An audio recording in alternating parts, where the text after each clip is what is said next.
The women in our community, as we all know, make up about half the community. Actually, there are slightly more women here than men. We know those statistics.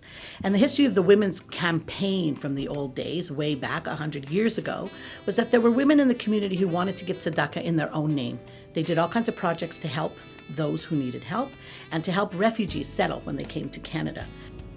Obviously, women have been involved since the very beginning of the Jewish community. When people came from different countries at the turn of the 1900s, they ran from pogroms, they came for financial reasons, and they settled here. What's even more fascinating to me is that UJA Federation was an umbrella for a lot of the women's groups in the community. This was a place for them to come and talk and share ideas, and that sort of started happening in the 50s and in the 60s.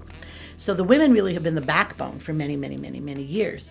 And if you take a look at philanthropy today, almost 50% of the community are giving gifts in their own name, and they're women.